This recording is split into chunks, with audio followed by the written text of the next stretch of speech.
La visualisation est un moyen d'entraîner notre esprit à faire de la place pour la manifestation à laquelle nous aspirons.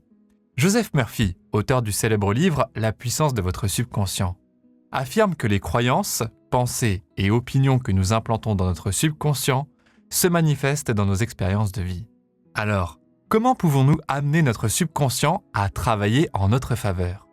Comment la visualisation de nos désirs nous aide-t-elle à surmonter les pensées négatives ? C'est ce que nous allons explorer dans la vidéo d'aujourd'hui, en nous basant sur les enseignements de Murphy. Mais avant de commencer, pensez à cliquer sur le bouton j'aime et s'abonner sous cette vidéo pour soutenir mon travail et pour rejoindre notre communauté sur YouTube. Prenons l'exemple de Michel-Ange, considéré comme l'un des plus grands sculpteurs de l'histoire. Il disait « J'ai vu l'ange dans le marbre et j'ai sculpté jusqu'à le libérer ». Michel-Ange pouvait voir David dans le marbre, et cette vision intérieure lui a permis de créer une œuvre géniale, émergeant de son subconscient. De la même manière, lorsque nous visualisons nos désirs, nous nous immergeons dans un état où nous les possédons déjà, ce qui stimule notre esprit à travailler pour nous. C'est pourquoi la visualisation de vos désirs est si puissante. Illustrons cela par un exemple. Imaginez une femme vivant en ville qui rêve de commencer une nouvelle vie dans un petit village en campagne.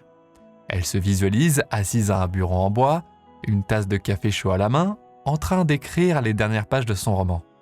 Elle ressent la chaleur du soleil à travers une grande fenêtre et entend le doux chant d'une colombe.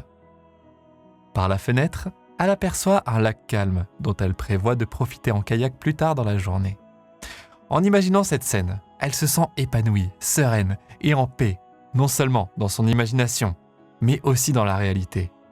En répétant cette visualisation, son subconscient commence à l'accepter comme vrai. Elle éprouve les mêmes émotions que si cela se déroulait réellement. Cette répétition finit par imprimer ces images dans son subconscient et, progressivement, des opportunités se présentent pour l'amener vers cette réalité imaginée. Les circonstances s'organisent naturellement en sa faveur. Dans cet exemple, cette femme qui imagine aller vivre dans un village et écrire un roman pourrait recevoir un coup de fil inattendu d'un vieil ami qui vient de s'installer dans ce village et l'invite à le rejoindre. Nous avons tous des occasions comme celle-là si l'on regarde en arrière dans notre vie. À l'inverse, dans cet exemple, ayant déjà imaginé la scène, cette femme va dire oui sans réfléchir et pourra déjà se projeter et plus facilement rendre réelle sa visualisation. Cela montre que notre subconscient ne distingue pas la différence entre la réalité et l'imagination. Si vous l'imaginez avec assez de conviction, il déclenche en vous les mêmes émotions et sensations que si c'était réel et vous permet de l'amener plus vite dans votre réalité. Selon Joseph Murphy, notre esprit se compose de deux parties, l'esprit conscient et l'esprit subconscient. L'esprit conscient est celui qui produit des émotions et des sentiments, influençant ainsi notre attitude, notre comportement, nos décisions et nos actions quotidiennes. En revanche, l'esprit subconscient est plus profond et ne distingue pas la différence entre l'imagination et la réalité.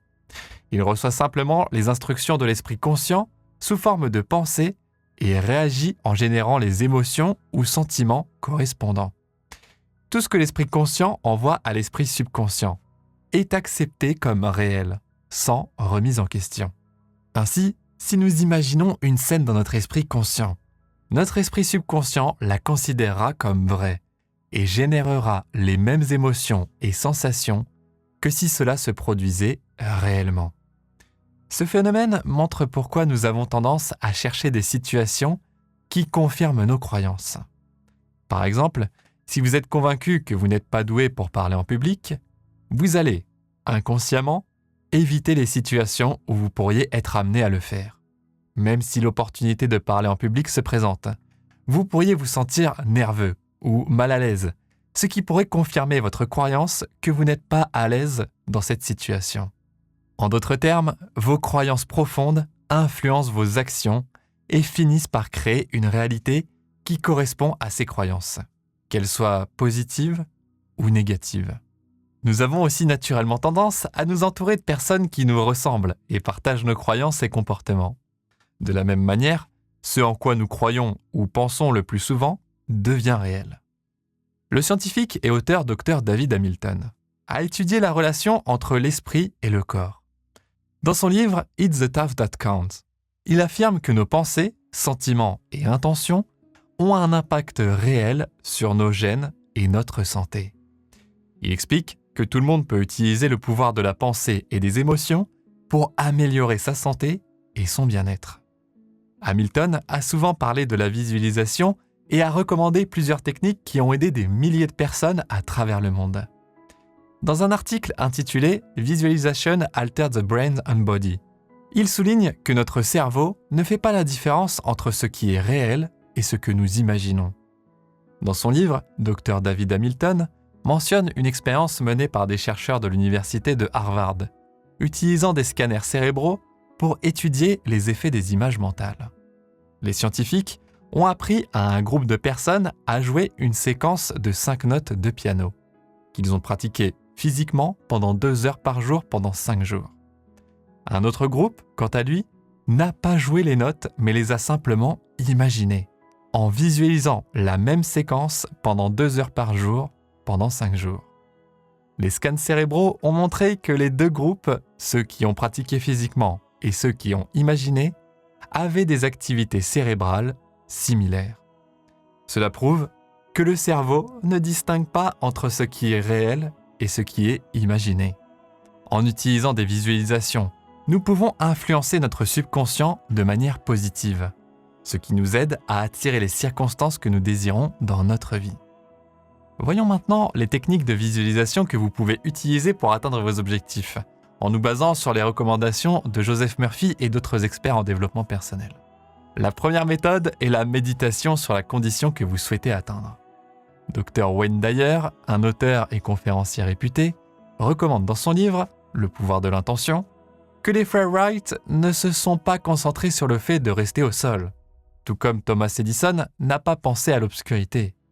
Ils ont plutôt focalisé leur attention sur une vision inspirante, ce qui leur a donné la motivation nécessaire pour réussir. La deuxième technique consiste à méditer sur un mot ou une affirmation. C'est une méthode simple où vous écrivez une affirmation ou un mot qui représente votre désir. Par exemple, si vous voulez devenir un auteur reconnu, vous pouvez écrire « Je suis un auteur reconnu internationalement ». Écrivez cela sur un post-it et concentrez-vous dessus pendant 2 à 5 minutes chaque matin. Cette phrase ou mot s'imprimera dans votre subconscient et vous aidera à atteindre vos objectifs. Cette technique est efficace car le matin, votre esprit est plus alerte et prêt à absorber de nouvelles idées, ce qui vous aide à visualiser plus clairement ce que vous souhaitez manifester dans votre vie. Certains experts recommandent de pratiquer cette technique pendant 21 jours. Mais Joseph Murphy précise que la durée dépend de nombreux facteurs, notamment de ce que vous désirez et de vos croyances. Les émotions jouent également un rôle important. Si vous ressentez votre désir avec des émotions positives et intenses, vous le visualiserez plus clairement et il deviendra plus probable qu'il se réalise. La troisième technique de visualisation est la technique du film mental, souvent mentionnée par Joseph Murphy.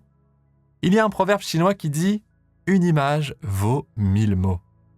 William James, un pionnier de la psychologie, a aussi souligné que l'esprit subconscient rendra réel ce que vous imaginez avec conviction. En d'autres termes, agis comme si tu es et tu le deviendras. Pour utiliser cette technique, imaginez un film de ce que vous voulez accomplir. Créez une scène mentale qui montre ce qui se passera lorsque vous aurez atteint votre but, ou comment vous allez y parvenir. Visualisez cette scène avec des émotions fortes, comme si elle se déroulait réellement. J'ai d'ailleurs une hypnose gratuite sur l'abondance pour vous accompagner dans ces visualisations. Des dizaines de milliers de personnes l'utilisent et ont des résultats exceptionnels. Alors essayez-la, c'est gratuit, dans les commentaires et dans la description. Si vous répétez cette visualisation chaque jour, avec des émotions intenses, vous commencerez à attirer les circonstances nécessaires pour que votre désir se réalise. Joseph Murphy recommande de pratiquer cette technique le matin en vous réveillant et le soir avant de vous coucher. Plus vous la pratiquez, plus la scène deviendra réelle pour vous et vous vous retrouverez naturellement dans des situations qui vous rapprocheront de votre objectif. La quatrième technique est l'utilisation d'un tableau de visualisation.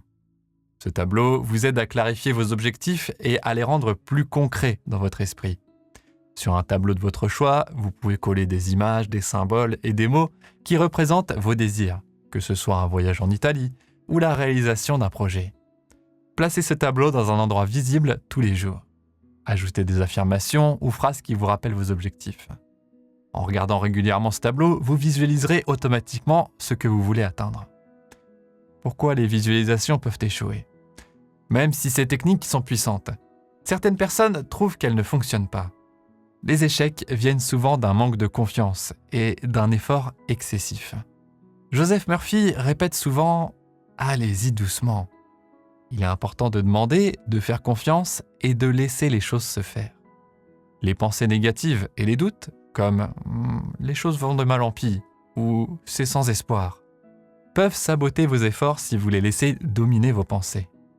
Pour éviter cela, acceptez et laissez passer les pensées négatives dès qu'elles apparaissent. Par exemple, si vous pensez « ça marchera pas, je suis stupide », changez immédiatement ce discours en disant « je suis brillant ». Attention, si vous ne croyez pas en ce que vous dites, cela ne fonctionnera pas. Alors, comprenez d'où vient cette croyance négative pour la changer. Croyez fermement que vous méritez tout ce que vous désirez. Votre subconscient répondra à cette croyance en attirant ce que vous voulez vers vous. Ces techniques sont efficaces et je peux vous affirmer que j'ai aidé des centaines de clients grâce à elles. À vous de faire le travail sur vos croyances pour une vie remplie d'abondance. Merci d'avoir regardé cette vidéo.